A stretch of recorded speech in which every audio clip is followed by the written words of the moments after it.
शन्नो मित्रशं वरुणा शन्नो भवतयमा शन्नो इंद्रो बृहस्पतिः शन्नो विष्णुरुक्रमः। आदर और सम्मान के योग्य हमारे इस पैनल में जुड़े उड़ीसा आर्य युवा आर्य समाज के सभी कार्यकर्ता और अधिकारी वर्ग और इस कार्यक्रम के प्रेरणा स्रोत माननीय पांडा जी को आज मैं देख नहीं रहा हूँ, भाऊ वीरेंद्र जी को, भाई प्रवीर जी जो हमारे इस कार्यक्रम के इंजन बने हुए, हम तो सारे डिब्बे हैं, अब इंजन इसमें कितनी मजबूत और कितने जोरदार हैं कि कितने डिब्बों को वो खींचती है। तो ठीक उसी तरीके से हम सब इस ट्रेन के डिब्बे हैं। भाई प्रवीर जी परमात्मा की असीम अनुकंपा है कि स्वयं इंजीनियर है और इस वैदिक संस्कृति को उन्होंने अपने गुरुजनों के माध्यम से जानने का, समझने का प्रयास किया है। और केवल उन्होंने प्रयास ही नहीं किया, अपितु इसे चरितार्थ करते हुए अपने युवा जनों को साथ लेकर संगठित होकर मंथन, विचार विमर्श, एक दूसरे के साथ विचार विमर्श करते हुए इसी वैदिक परंपरा को उजागर करना, ये बहुत बड़ी बात है। हमारी इस टीम में जितने भी हमारे कार्यकर्ता युवा साथी संग जुड़े हुए हैं, मैं सबका आभार व्यक्त करता हूँ और सबको धन्यवाद देता हूँ। जिसमें भाई सुरेंद्र जी जिनके भजन हम सुन रहे थे, वो भी हमारे इस चैनल के एक कड़ी हैं और परमात्मा ने उनको बहुत सुंदर गला दिया है। पर गला तो उनका है, हम लोग तो सब गला हैं। अब गला का क्या है वो तो आप लोग भी समझ रहे होंगे। जब वो आम गल जाए तो खाने लायक नहीं रहता है, तो हम लोग उस स्थिति में आ गए हैं। भाई सुरेंद्र जी, भाई प्रवीर जी और जितने हमारे उदय जी, जितने भी जुड़े हुए हैं, इन युवाओं के जो इंजन बन करके भाई प्रवीर जी जिस डिब्बे को लगाए हैं, मैं तो गार्ड के रूप में हूँ, झंडी हिला रहा हूँ, चल भाई चल। तो ये परमात्मा की असीम अनुकंपा है कि वाकई में हम सब वैदिक संस्कृति के साथ जुड़े हैं। इसलिए मैं निवेदन करूँगा, और इससे पहले भी किया हूँ कई बार, कि दुनिया वालों से मैं ये कहता हूँ, ऐ दुनिया के लोगों, जो हमारे पास है वो औरों के पास नहीं है। तो अनायास ही ये प्रश्न आएगा, सवाल आएगा, क्या है हमारे पास? अब हम लोगों का दुर्भाग्य यही है कि हमारे पास क्या है हम खुद नहीं जानते। ये परेशानी की बात है, ये मुश्किल की बात है कि हमारे पास जो है वो औरों के पास नहीं है, लेकिन हमारे पास क्या है हम खुद नहीं जान रहे हैं। तो वही जानकारी देने के लिए ही ये टीम हमारी जो ये श्रृंखला देख रहे हैं, युवा आर्य समाज की ओर से उड़ीसा के अंदर संपूर्ण उड़ीसा वासियों में ये व्याप्त हो जाए। परमपिता परमात्मा ऐसी अनुकंपा दे, ऐसी हम युवा जनों के अंदर में प्रेरणा दे कि परमपिता परमात्मा की अनुकंपा से कि इन लोगों का, जो हमारे कार्यकर्ता और अधिकारी हैं, इन लोगों का प्रयास सफल से सफलतम की ओर जाए। और ये भी तयशुदा बात है कि धर्मो रक्षति रक्षिता, जो धर्म की रक्षा करता है धर्म उसका रक्षक है। तो ये काम व्यक्तिगत किसी का नहीं है, ये काम ना तो हमारे आचार्यवर वीरेंद्र जी की है, और ये काम ना तो हमारी इस युवा आर्य समाज के ओर से जितने कार्यकर्ता है उनका है, व्यक्तिगत किसी का नहीं है। यही तो गो कोरोना गो सबसे बड़ी बात। देखो कोरोना आ चुका है, चिकन खाना बंद कर दीजिए। संसार का उपकार करना इस समाज का मुख्य उद्देश्य है। देखिए ऋषि दयानंद ने क्या लिया है, किन बातों को लिया है, वाकई में हम लोग इस पर चिंतन और विचार नहीं करते। इसीलिए तो मैंने बोला, जो हमारे माइक म्यूट कर ले तो बड़ी दया होगी। आप लोग सब अपना माइक म्यूट कर लो, माइक को म्यूट कर ले तो मुझ पर बड़ी दया होगी, क्योंकि सर आप कंटिन्यू, सॉरी सर आप कंटिन्यू रखिए, सब माइक ऑफ करो अपना। संपूर्ण आर्य जगत में मैं ही एक ऐसा वक्ता हूं जो असभ्यता सहन नहीं है मुझे। मैं फौरन चाहे जितना पढ़ा लिखा नहीं। तो कहने का तात्पर्य मेरा ये है कि धन्यवाद दीजिए ऋषिवर देव दयानंद को। ऋषि दयानंद का आगमन अगर न हुआ होता तो हम और आप एक साथ जुड़ नहीं पाते। हमारी जो कड़ी है वो कड़ी है ऋषिवर देव दयानंद, और दयानंद के ये सिपाही यानी सर कड़ी में पकोड़ा है। क्या आप लोग बोले या मैं बोलूंगा? आप लोगों को किसी को बोलना है तो बोलिए, फिर मैं बैठ जाता हूँ। मुझे बोलना है, मैं तब तक सुनिए।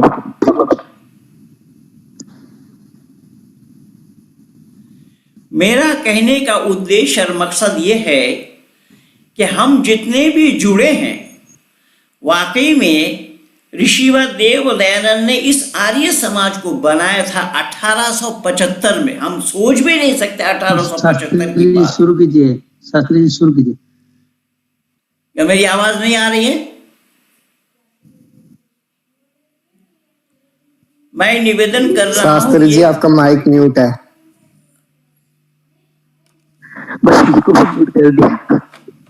मेरा माइक नहीं आ रहा है।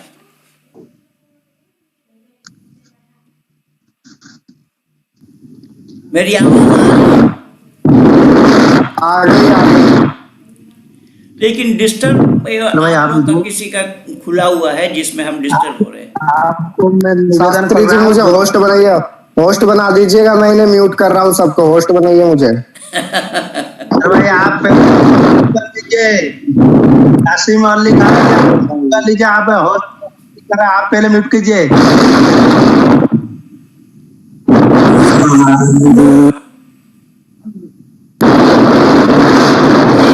इसमें कौन आए हैं? खालिद सिद्दीकी साहब। कुछ असामाजिक तत्व घुस गए हैं इस कार्यक्रम में, जो डिस्टरबेंस पैदा कर रहे हैं हमारे श्रद्धेय पंडित महेंद्र पाल आर्य जी। जी बिल्कुल बिल्कुल, इस तरह की डिस्टरबेंस पैदा कर रहे हैं, उनको बिल्कुल रिमूव कर दीजिए, हटा दीजिए उनको सबको। इसमें खालिद का क्या काम था?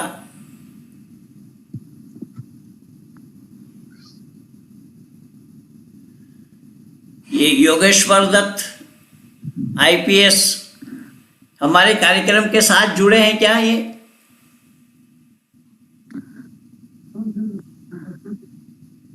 कुछ गंदे गंदे कमेंट्स कर रहे हैं, ऐसे असामाजिक जो भी है ना, इनको बिल्कुल हटा दीजिए।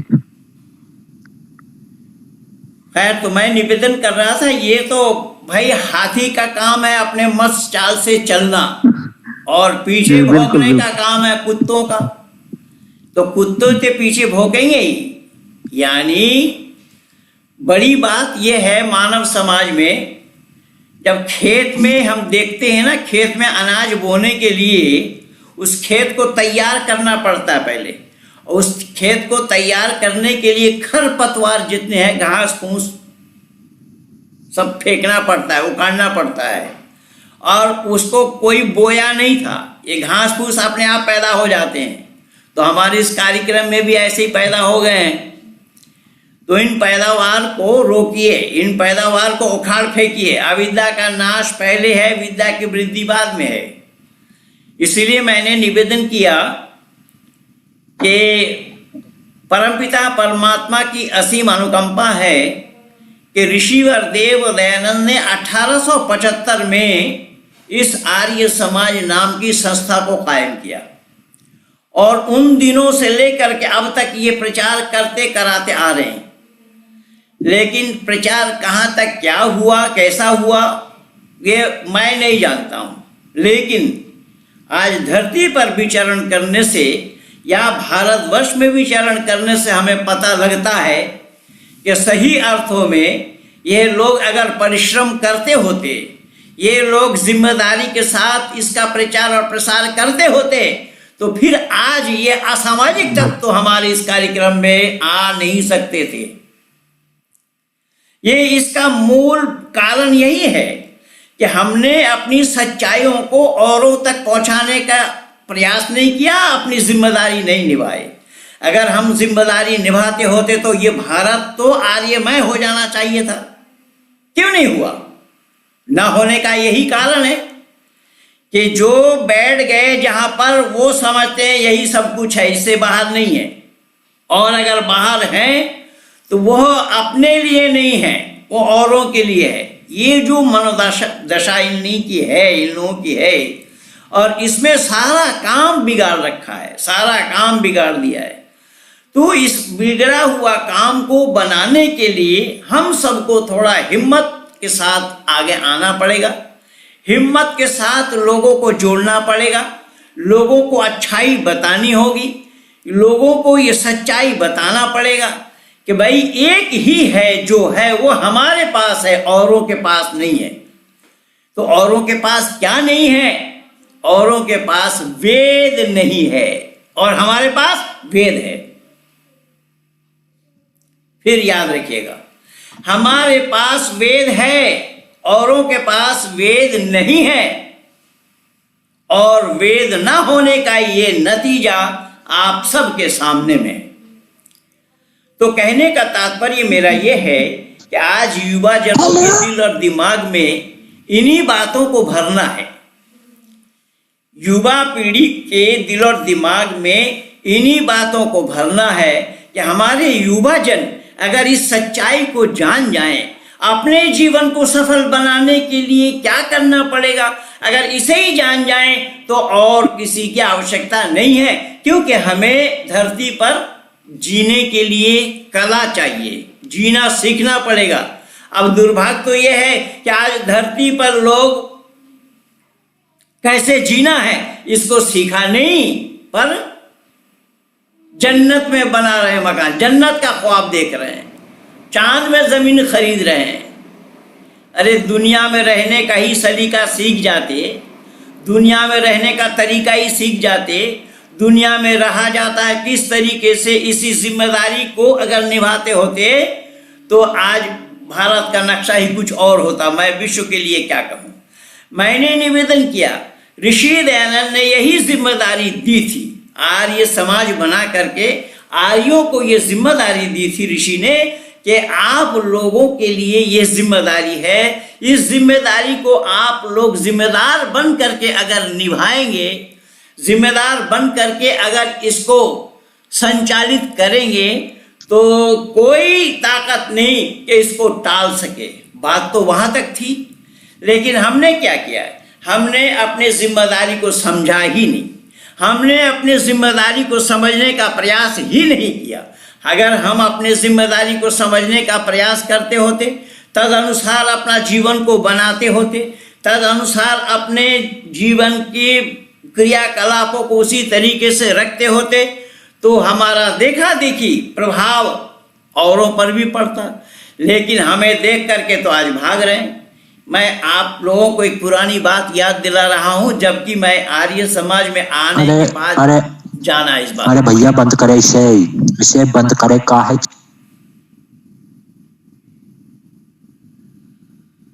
आर्य समाज में आने के बाद मैं इस चीज को जाना कि एक समय था कि कोर्ट कचहरी में जा करके एक आर्य समाजी खड़ा होकर जज के सामने कहता कि मैं आर्य समाजी हूं, तो हमारे जज साहब उनके वक्तव्य उनसे बयान नहीं लेते थे। एक काल तो वो था। और आज एक काल ऐसा है कि कोई भी जज के सामने जा कर के बोले मैं आर्य समाजी हूं, जितना भी दम भरे, लेकिन कोई जज मानने के लिए तैयार नहीं होंगे। अब इससे अंदाजा लगा लीजिए कि हमारी दशा क्या थी, क्या हो गई।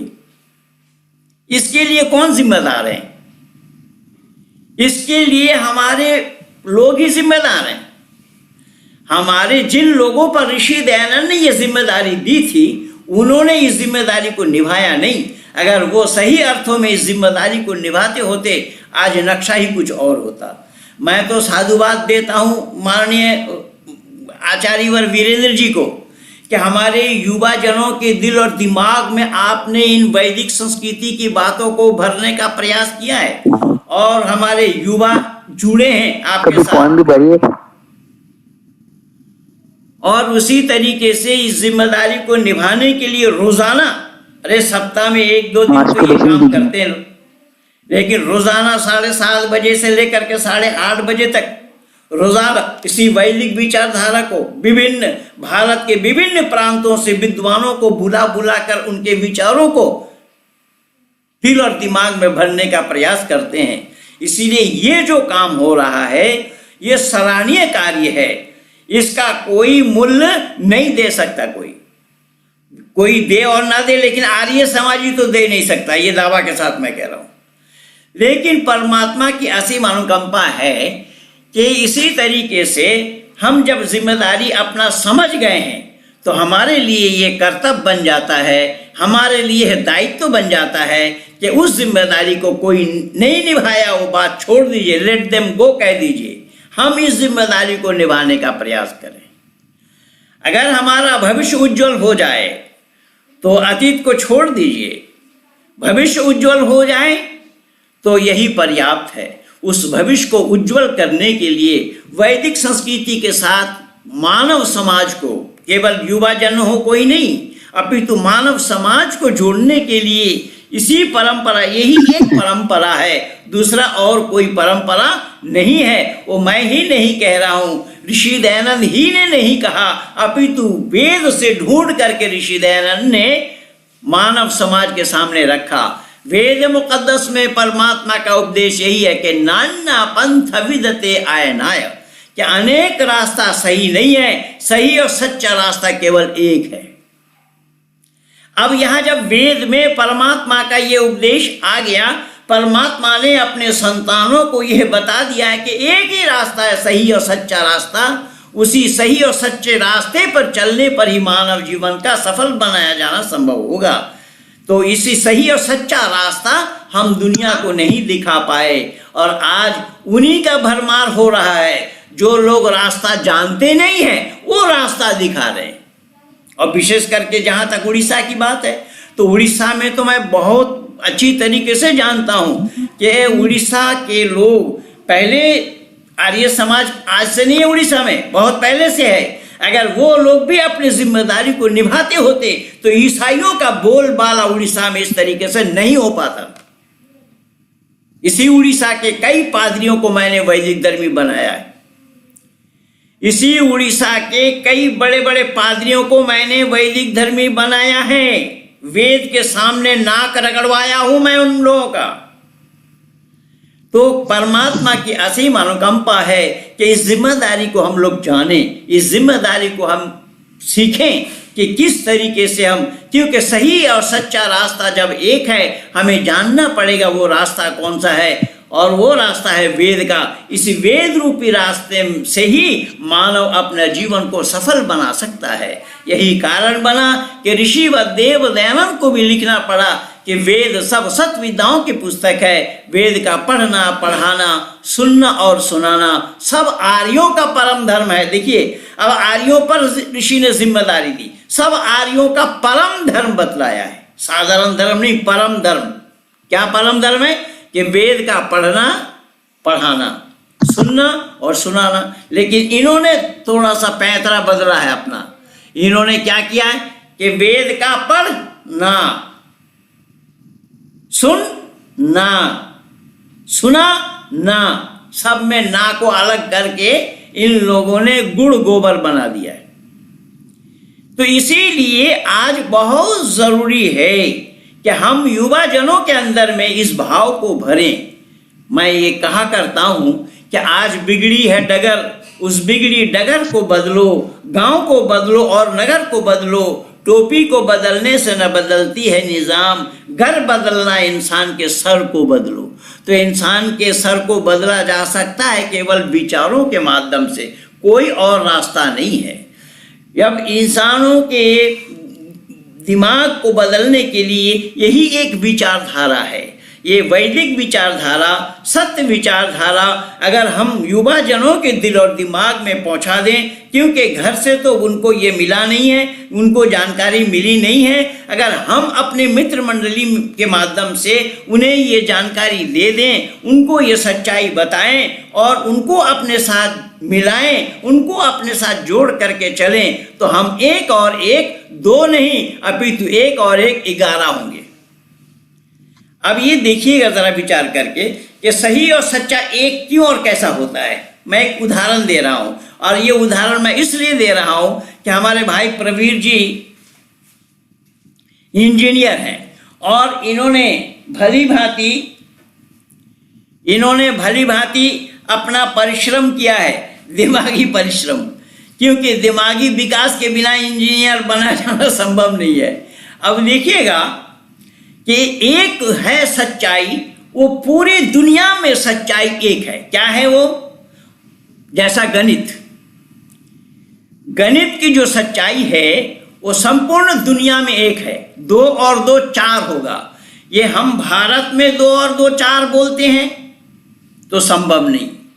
संपूर्ण विश्व के आंगन में, मानव समाज में जो गणित पढ़ते पढ़ाते हैं, सब जगह 2 और 2 4 ही होगा। 2 और 2 कोई 5 नहीं बोलेगा, 2 और 2 कोई 6 भी नहीं बोलेगा। ये एब्सोल्यूट ट्रूथ, ये सार्वभौम सत्य है। इसका नाम सार्वभौम सत्य, क्योंकि गणित में कहीं पर भी द्विमत होना संभव नहीं है। गणित में द्विमत होना इसलिए संभव नहीं है कि वो वाकई में ये सत्य के साथ जोड़ता है। और धर्म भी ठीक वैसी तरीके से है। धर्म भी एक है जो सत्य के साथ जोड़ता है, लेकिन फार्मूला अलग हो सकते हैं। कैसा? छोटा मैं एक उदाहरण देना चाहूँगा, और वो भाई प्रवीर जी हैं विशेष करके, इसीलिए मैं ये उदाहरण देना चाहता हूँ।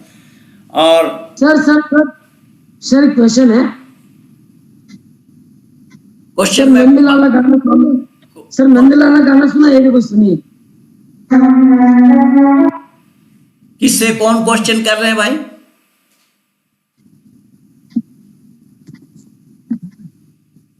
सर मैं पूछ रहा हूँ। आप बोले, वो बीच बीच में कोई एक घुस जाता है। ठीक है, अभी मैं बंद करता हूँ उसको, बोलिए आप। मैं कह रहा हूं कि ये 2 और 2 जो 4 है वो संपूर्ण विश्व के आंगन, भले ही किसी लैंग्वेज में बोले, अंग्रेजी में बोले, फ्रेंच में बोले, जापानी में बोले, चीनी में बोले, या जितने भी मुल्क हैं, जितना भी देश है, उस देश की भाषा अलग है। सब देश की भाषा अलग है, लेकिन 2 और 2 4 सब देश में होगा।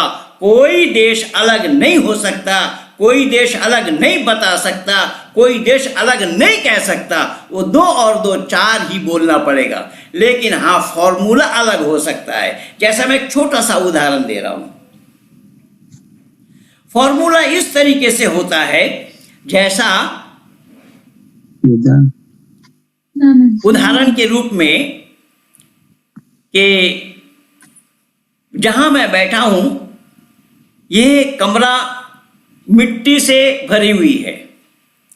हमने 20 मजदूर लगाया, ये सारा मिट्टी जो है यहां से निकाल करके बाहर किया 1 घंटे में। अब मिट्टी को 1 घंटे में बाहर किया। अगर मैं उस 20 मजदूर के बजाय 1 मजदूर को लगाऊंगा तो कितना समय लगेगा मिट्टी को बाहर करने के लिए?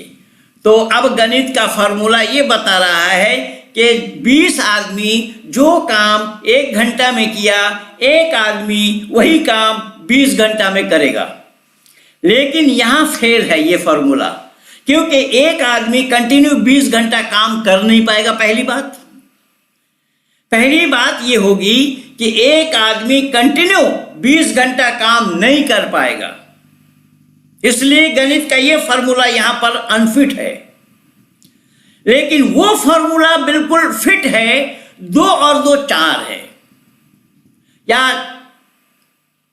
जो मल्टीप्लाई करेंगे तो वहां पर भी सब बराबर होंगे, अलग नहीं होगा कोई। 4 पंजे 20 होंगे, 4 पंजे 21 कोई नहीं बोलेगा। ठीक इसी तरीके से कैसे फॉर्मूला गलत हो सकता है, लेकिन यहां जो गणित है वो गणित गलत नहीं है। एक उदाहरण मैं और दे रहा हूं। जैसे हम ग्रामीण अंचल में चले जाते हैं तो गांव में देखते हैं बिचाली का, जो धान का बिचाली होता है वो उड़ीसा में भी होता है, बंगाल में भी होता है, और पूरा धान प्रधान इलाका में होता है। तो बिचाली से उसको हम लोग छप्पर बनाते हैं, कई जगह गांव में देहात में होता है ऐसे घर। तो मैंने बोला कि जैसा एक आदमी 20 घंटा कंटिन्यू काम नहीं कर सकता, ठीक उसी तरीके से वो जो छप्पर बनाया है बिचाली का, धान के गाछ का, वो छप्पर 5 आदमी ने 1 घंटे में ऊपर चढ़ा दिया, छत के ऊपर। और वही छप्पर अगर नीचे से एक आदमी को बोला जाए कि चढ़ा दो, उससे होगा ही नहीं, वो नहीं कर पाएगा। तो ये फॉर्मूला यहाँ गलत है। लेकिन 2 और 2 4 होना है, वो हर जगह सटीक रहेगा। तो ठीक यही है मानव समाज के साथ भी। मानव समाज की दशा यही है कि मानव समाज ने उस सच्चाई, गणित की उस सच्चाई को जानने का प्रयास नहीं किया, उस फॉर्मूला को लेकर के आगे बढ़े। इसलिए जिन गणितज्ञों ने ये फार्मूला दिया है कि जो आदमी, जो मजदूर, 20 मजदूर ने 1 घंटे में जितना काम किया, उतने एक मजदूर से हम लेंगे काम तो कितना लगेगा? तो ये गणितज्ञ बोल रहे हैं कि 20 घंटा लगेगा। जब 20 आदमी से 1 घंटा में जो काम लिया और एक आदमी से वही काम लेना चाहेंगे तो 20 घंटा लगेगा। लेकिन गणितज्ञों ने यह जानने का, समझने का, सोचने का प्रयास ही नहीं किया कि एक आदमी कंटिन्यू 20 घंटा काम नहीं कर पाएगा। तो ये बड़ी परेशानी की बात हो रही है कि हमें सत्य से दूर किया जा रहा है, हमें सत्य से हटाया जा रहा है, हमें सत्य को जानने का प्रयास करने नहीं दिया जा रहा है। तो हम मानव मात्र को चाहिए सत्य के साथ जुड़ना। जब मानव सच्चाई के साथ नहीं जुड़ता है, सत्य को आचरण में नहीं लाता, सत्य को अपने जीवन में नहीं उतारता, वो मानव जीवन का जीवन सफल कभी भी नहीं हो सकता। चाहे वो कहीं भी हो, किसी समाज में हो, किसी संप्रदाय में हो, किसी भी मुल्क में हो, अगर सच्चाई नहीं है तो वो मानव जीवन का सफल बनाया जाना संभव नहीं है। अब यहां लोग ये कहते हैं कि साहब ये तो सब काम गलत काम होता है, और गलत काम होता है, लेकिन गलत काम करते किस चीज से हैं? तो भाइयों, आप लोगों को ये जानना बहुत जरूरी है कि गलत काम हर मानव से होना संभव है। बहुत कम ही लोग होंगे जो गलत काम नहीं करते हैं, ऐसे उंगली में गिना जाना संभव होगा। लेकिन प्रायः तक मानव, क्योंकि मानव जो है वह अल्पज्ञ है, और अल्पज्ञ होने के कारण इससे गलती का होना स्वाभाविक है। तो इससे गलती का होना स्वाभाविक है, तो गलती हम करते किस चीज से करते हैं? गलत काम हम करते हैं तो किस चीज से करते हैं? तो पता लगा कि गलत काम हाथ से, पांव से, शरीर से हम करते हैं। लेकिन शरीर से गलत काम करने से पहले वो काम मन में होता है। अगर मन में आ गया वो गलत काम, तब हम शरीर से अंजाम देने के लिए जाते हैं। जैसे उदाहरण के रूप में भाई प्रवीर जी के पास एक बहुत अच्छी मोबाइल है, जो मेरे पास है उससे भी बहुत कीमती है। तो मैंने मन में सोचा कि ये मोबाइल को मेरे पास होना चाहिए। तो ये मैं पहले हाथ से मोबाइल लूंगा या मन में ठानूंगा पहले? जरूर आप सब समझ रहे होंगे। तो मन में हम ठानेंगे पहले। तो मन में जब बात आएगी गलत तो अब उसको हाथ बढ़ाएंगे, हाथ को अंजाम देने के लिए भेजेंगे, लेकिन हाथ अंजाम देने से पहले जो गलती की है वो गलती मन से हुआ है। तो मन को शुद्धि करने के लिए भी जो तरीका है उस तरीका को अगर हम नहीं अपनाते हैं और मन को जब शुद्ध नहीं करते हैं तो हमारा जीवन कभी भी सफल होना संभव नहीं है। इसीलिए हमारा शास्त्र कहता है, मनु महाराज लिखते हैं, अविर्गात्राणि शुद्धति मनः सत्येन शुद्धति विद्या तपोभ्याम भूतात्मा बुद्धिर ज्ञानेन शुद्धति।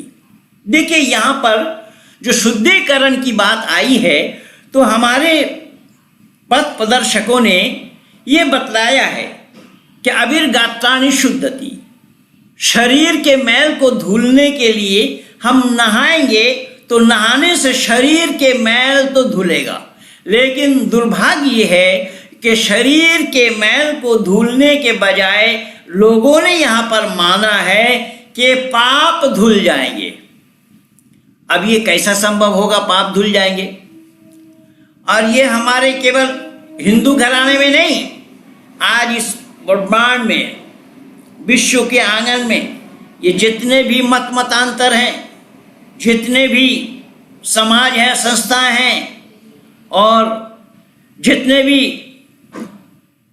रिलीजन हैं, सब लोग यही कहते हैं। हिंदू घराने के लोग कहते हैं कि सब तीर्थ बार बार, गंगा सागर एक बार। यह अभी 14 जनवरी को आने वाला है। 14 जनवरी का आएगा मकर संक्रांति और उसी मकर संक्रांति के अवसर पर लोग गंगा सागर स्नान करने के लिए जाएंगे। तो गंगा सागर स्नान करेंगे तो किस लिए करेंगे? बोले पाप से मुक्ति पाएंगे। तो मनु महाराज लिख रहे हैं कि पाप से मुक्ति तो मिलेगी नहीं, क्योंकि पाप, तुमने पाप को कहां से किया है? पाप तो किया पहले मन में। उस मन को पहले परिष्कृत करो, मन को पहले साफ करो। तो मन को साफ किए बिना शरीर का साफ होना कोई बड़ी बात नहीं है।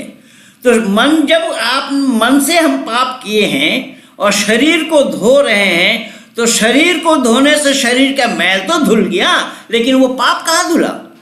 और ये पाप धोने का ठेका सभी समाज में ले रहे हैं। भाई प्रवीण जी से आज सुबह मेरी बहुत चर्चा हुई इस पर।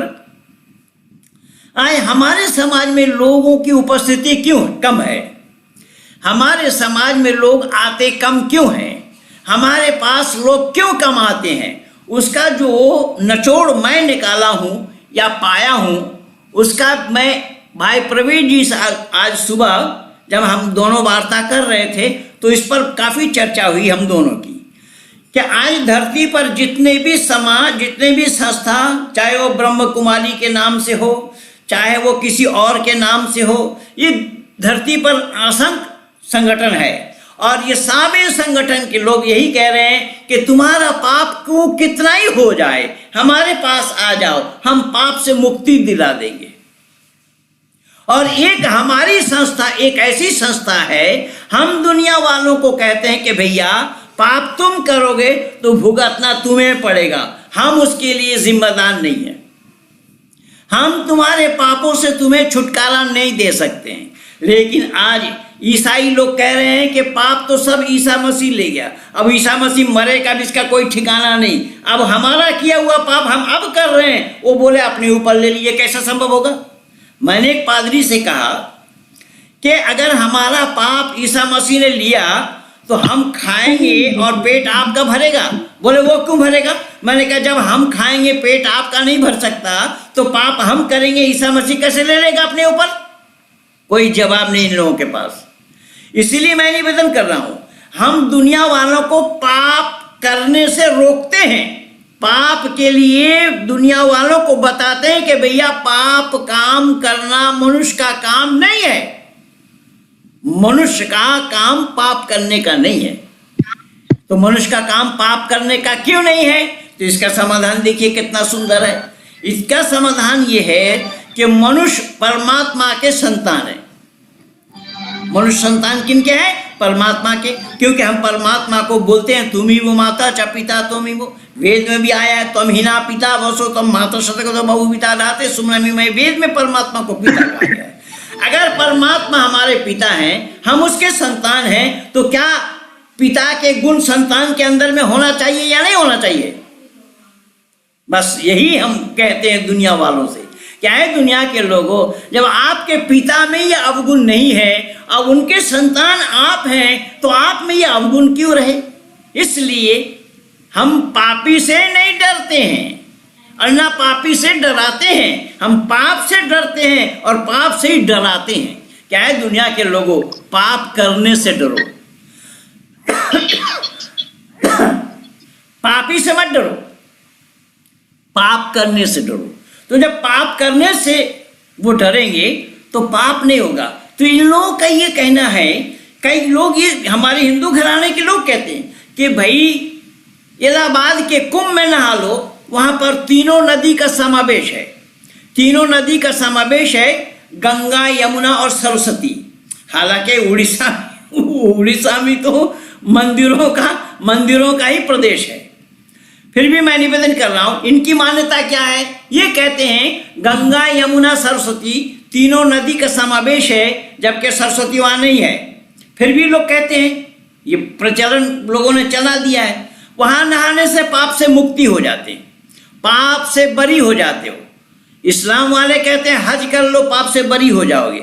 और वहां पर जाकर के ये हाजिरी भी लगाते हैं, अल्लाहुम्मा लब्बैक, अल्लाहुम्मा लब्बैक, ऐ अल्लाह मैं हाजिर हूँ, ऐ अल्लाह मैं हाजिर हूँ। हाजिरी इनकी वहां लगती है, रहते उड़ीसा में, रहते भारत में, भारत के किसी प्रांत में हाजिरी इनकी वहां लगती है। और फिर भी ये जबरदस्ती करती है, कहते हैं कि हम तो भारत के हैं। भाई भारत के तू कहाँ है?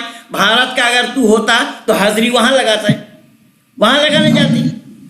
खैर, तो मैं ये निवेदन कर रहा हूं, गंगा, यमुना, सरस्वती जिन लोगों ने बोला है ना, तो मैं एक फॉर्मूला आप लोगों को दे रहा हूं, और समय भी हम लोगों का करीब हो रहा है। ये चलते चलते हम एक फॉर्मूला आप लोगों को दे रहे हैं, इसको याद कर लीजिए और इसको गांठ बांध लीजिए। ये फॉर्मूला आपकी जिंदगी बनाने वाली फॉर्मूला है। ये फॉर्मूला क्या है कि गायत्री मंत्र का जाप अगर करेंगे, निरंतर गायत्री मंत्र का उच्चारण करेंगे, निरंतर गायत्री मंत्र को जानकर समझकर उसके अर्थ को समझते हुए उसका उच्चारण करेंगे, तो मैं दावा के साथ कहता हूं कि पाप से आप अपने आप ही दूर हो जाएंगे। अब आप कहेंगे कैसे? तो मैं गायत्री शब्द आया यहाँ पर, गा या त्री, यहां पर भी तीनों नदी है। क्या है? गा से गंगा, या से यमुना और त्री से त्रिवेणी। गंगा, यमुना और त्रिवेणी, ये तीनों नदी का समावेश है, इसीलिए गायत्री। तो गायत्री जो मंत्र है हमारा, ओम भूर्भुवः स्वः तत्सवितुर्वरेण्यम भर्गो देवस्य धीमहि धियो यो नः प्रचोदयात्, इसको अपने जीवन में उतारेंगे, इसको जीवन का अंग बना लेंगे, तो ये जीवन आपका गायत्रीमय हो जाएगा। तो आप पाप करने से डरेंगे, पाप के नजदीक जाएंगे नहीं। जब पाप के नजदीक नहीं जाएंगे तो पाप को भोगना कैसे होगा? इसीलिए जब हम पाप करेंगे नहीं तो भोगतना नहीं है। तो अब लोग यहां पर भी अटकल लगा लिया अपना। लोग क्या कहते हैं? लोग कहते हैं अरे हमने पुण्य तो किया 20, हमने 20 पुण्य किया और उसमें से पाप भी 5 हो गया। तो पाप 5 अगर पाप हम कर बैठे, पर पुण्य तो 20 है, उसमें से 5 घटा देंगे। लेकिन बंधु, परमात्मा की न्याय व्यवस्था में यह होना संभव नहीं है। आप 20 से 5 नहीं घटा सकते। क्यों नहीं घटा सकेंगे? उदाहरण के रूप में मैं अगर ये पूछूं कि एक आदमी 10 घोड़ा ले जा रहा है, उसमें से 3 बकरी हटाइए, कितना बचेगा? तो यही जवाब आएगा, वो ले जा रहा है घोड़ा, वहां पर बकरी हम कैसे घटाएंगे? वहां बकरी तो है नहीं। ठीक यहां पर भी वही बात है कि जहां पाप है वहां पुण्य नहीं है, जहां पुण्य है वहां पाप नहीं है। इसीलिए घटाना बढ़ाना संभव नहीं होगा।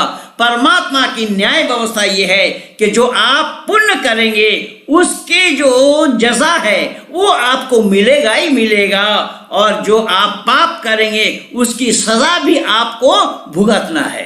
तो हम दुनिया वालों को यही बतलाते हैं, इसलिए हमारे पास भीड़ कम हो। हमें आपत्ति नहीं है, हमें तो क्वालिटी चाहिए भाई, क्वांटिटी नहीं चाहिए। क्योंकि सोना चांदी के दुकान में देखिए ना, कम लोग होते हैं, इक्का दुक्का खरीदार होते हैं, और शराब की दुकान में लाइन लगा करके लोग ले रहे हैं। इसका मतलब ये नहीं है शराब की दुकान में लाइन लगा रहे हैं तो इसका मतलब वही दुकान ही अच्छी है, अच्छा सामान मिलता है, नहीं, सवाल ही नहीं है। तो हमारी ये जो दुकान है, ये आर्य समाज नाम की जो संस्था है, ये फर्स्ट क्लास के डिब्बे है भाई। तो फर्स्ट क्लास के डिब्बे में कम लोग चढ़ते हैं और जनरल क्लास में देखिए। और मैं भाई इंजीन साहब को ही बोल रहा हूँ कि हमारे इंजीन साहब भाई प्रवीर जी हैं, और प्रवीर जी भी अपने दिमाग में इन बातों को जमा लें अच्छी ढंग से कि जिस गाड़ी को आप खींच रहे हैं उस गाड़ी में आपके सब फर्स्ट क्लास नहीं है। एक आधी डिब्बा आपने फर्स्ट क्लास का रखा होगा, बाकी सब जनरल डिब्बे हैं। तो जनरल डिब्बे में तो भीड़ है, आपके फर्स्ट क्लास के डिब्बे में कम ही सवारी होंगे। इसीलिए घबराने की कोई बात नहीं है, विचलित होने की कोई बात नहीं है। जैसा जो काम हो रहा है, जिससे जितना हो पा रहा है, हम लोग अगर जिम्मेदारी के साथ उसको निभाएंगे, हम लोग अगर जिम्मेदारी के साथ उसे अंजाम देंगे, हम लोग अगर जिम्मेदारी के साथ अपनी बातों को लोगों के दिल और दिमाग में पहुंचाएंगे, लोगों को समझाएंगे, लोगों को बताएंगे, तो हमारे युवा पीढ़ी हमारी बात को जरूर सुनेंगे। लोग कहते हैं हमारे समाज में युवा नहीं आते। अरे भाई, युवाओं को खुराक दो ना, जब डाइट अच्छा मिलेगा तो वो लोग जाएंगे कि नहीं जाएंगे वहां पर। तो युवा हमारे पास जुड़ते नहीं है इसलिए कि हम उन्हें डाइट सही नहीं दे पाते। उनको हम सही ढंग से अगर हैंडल करें, सही ढंग से उनके रुचि के मुताबिक हम खुराक दें, तो ये जरूरी है को हमारी बातों को समझेंगे। क्योंकि आज युवा पीढ़ी पढ़ी लिखी युवा है, ये पढ़ी लिखी जनता है। आज युवाओं को पढ़ाने की, गलत बात बताने की जरूरत ही नहीं है। इसीलिए हम गलत बात अगर उनके पास है तो हम उनको आसानी से ये बतलाएं कि भैया ये वाकई में गलत है, ये काम नहीं करना चाहिए। जैसा कि मैंने अभी बताया ना कि सारे लोग पाप से मुक्ति दिलाना चाहते हैं, और हम बोलते हैं कि पाप आप करोगे तो भुगतना आपको पड़ेगा। हम पाप से मुक्ति नहीं दे सकते, हम मुक्ति दाता नहीं है। पाप आपका होगा तो आप ही भोगोगे, लेकिन इतना जरूर है हम पाप और पुण्य आपके दिमाग में भर रहे हैं कि पाप क्या है और पुण्य क्या है। अब आचरण करना ये आपकी जिम्मेदारी होगी। इसीलिए मैं चाहूंगा कि समय जितना था वो बिल्कुल पूरा हो गया है, तो मैं नहीं चाहूंगा अतिक्रमण करते हुए।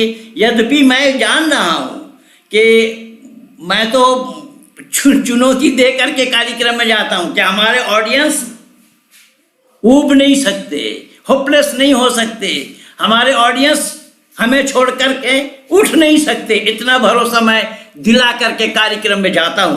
तो खैर, परमात्मा की असीम अनुकंपा है, हमारे भाइयों ने बड़ी मेहनत से इस काम को जोड़ा है, और ये काम धर्म का है और परमात्मा का काम है। परमात्मा का काम जो करेगा, परमात्मा उनको काम करने के लिए सहयोग, प्रेरणा ये सब देते रहते हैं। क्योंकि यही तो मैं बोला, धर्मो रक्षति रक्षितः, जो धर्म की रक्षा करता है, धर्म उसी के रक्षक है। इसीलिए मैं आप सभी पैनलिस्टों को, पैनल में जितने भी सारे सज्जन लोगों को विनती करता हूं कि आप लोग भी जिन बातों को सुने, उन बातों को औरों तक पहुंचाइए। इसीलिए 1 और 1 2 नहीं होता, 1 और 1 11 होते हैं।